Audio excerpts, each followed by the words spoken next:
that comment would have been made 2 weeks ago. I get it, but not now. Like, I just think it was try to be better next time. Here's the protocol he's going through.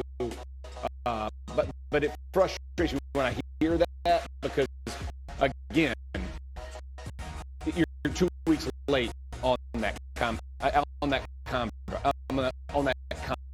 It should have been said, and if not, just bypass it. Again, too far at that moment, in my opinion.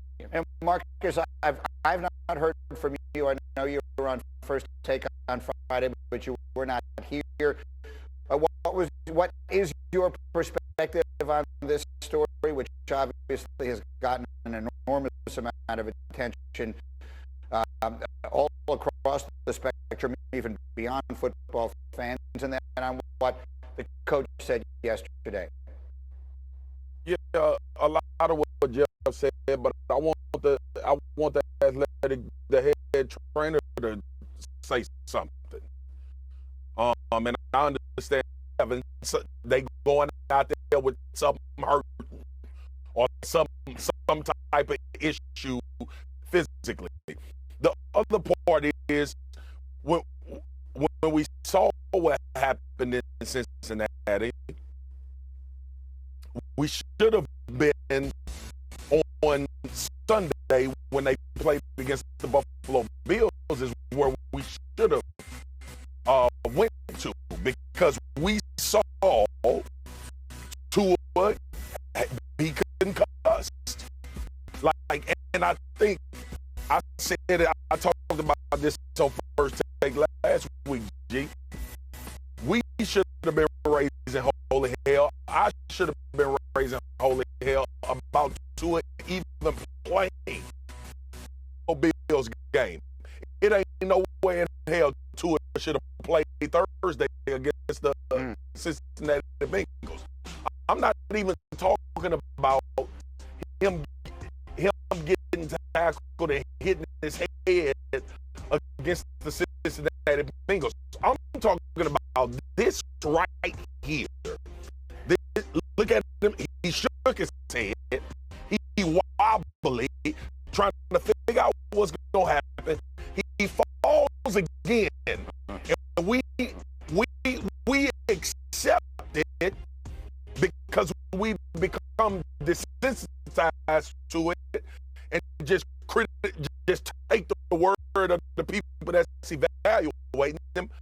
The dude was concussed Sunday, and he went back 4 days later and played a football game. That was the failure. The failure, obviously, in the Bengals game, that can happen. When the collective bargaining agreement and a lot of these provisions were being negotiated, so I know you have a lot of. No, I mean it's frustrating to me to listen to and read fans and media and everyone being all up in arms. We all got to take responsibility, and I think Mike McDaniel in that press conference, he should have taken responsibility. Don't pretend like you out here I'm protecting all the players. Take responsibility for the role that you played in that. And Swagoo was taking responsibility for not raising more noise before that. He's taking responsibility. All of us and the fans in particular needed to take responsibility because it's not just these ugly games after Sunday games to have a bye, to not have a 17-game season, arguing to increase the pay of players because the risk of this game is so damn high. There are not fans up there fighting and throwing themselves all in a tizzy on Twitter because of that. They're yelling at us. They're like, no, get back and play football. So just keep that same damn energy.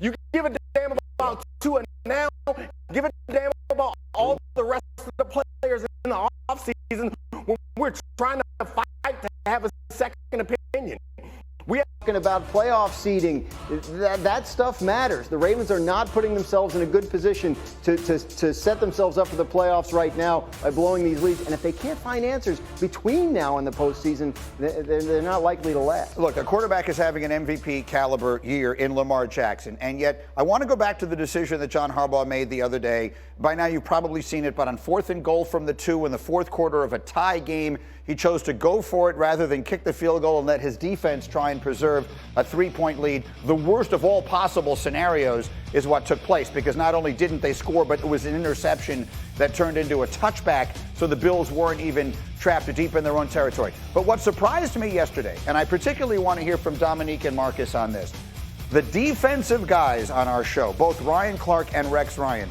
were mad at John Harbaugh on behalf of the defensive players on that team. They were basically saying what Harbaugh showed is he doesn't have faith in the defense. He doesn't have confidence in them to get it done. Marcus, what do you think of that? The idea that the defensive players on the Ravens are going to be offended by the decision the coach made? I vehemently disagree.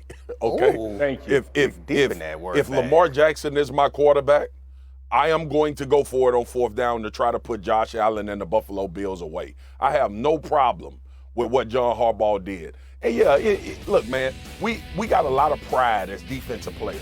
But we know damn well if you give Josh Allen the ball too many times, eventually he gonna get you.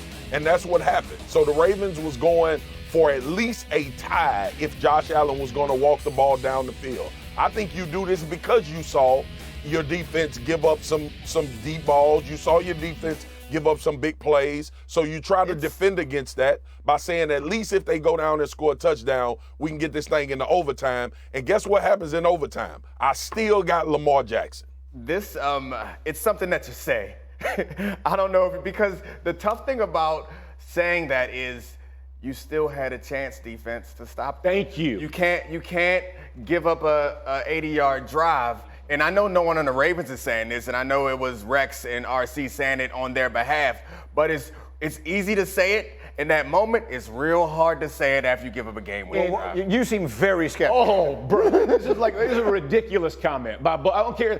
First of all, you got smoked in Miami when you had a big lead. You've embarrassed yourselves there. You have the MVP of the league into week 4, however you want to look at it, 2 yards away from the end zone to go up in filthy weather from an offense that's been moving the ball on you. You absolutely go for it. You would ask the coach, why didn't you go? That was a dumb move not to go for it with Lamar Jackson 2 yards away from pay dirt. Absolutely could not disagree more. And then, oh, by the way, not only was John Harbaugh, did they mess up on offense, this defense that was supposed to shut you down gave up 80 yards, and basically they laid down at the 2-yard line so they didn't punch in a touchdown to kick an easy field goal. Give me a freaking break. The defense is not who you depend on in Baltimore. You depend on Lamar Jackson, who is your best player on your football. And I mean, in the defense of the defense, they did have him stopped, and there was a really terrible roughing the passer call to keep that drive going. But I mean, in general, I like the idea. Yeah, I mean, I just try to give them context. I just like the idea of playing aggressively in that moment and trying to take the 2 yards or 3 yards to get a touchdown to end the game. And Harbaugh's done this before. I mean, there were times last year where he's going for it on 4th and short at the goal line late in the game. Because he didn't think his offense was going to be able to score if they got the ball back. So there's some consistency here, too. Go ahead, Marcus. I think we also got a point, like fellas, this offense got stagnant. Like, that's a part of the Ravens' problems as well. Like, we looked at the Miami game. They didn't continue that trend. The first half, they did a lot of that work early in that game. And then against the Bills, man, you got opportunities to go down and make things happen. You got to go do it. This league is unforgiving, especially when you're playing against the type of quarterbacks you're going to face over there in the AFC. Ain't no lead safe.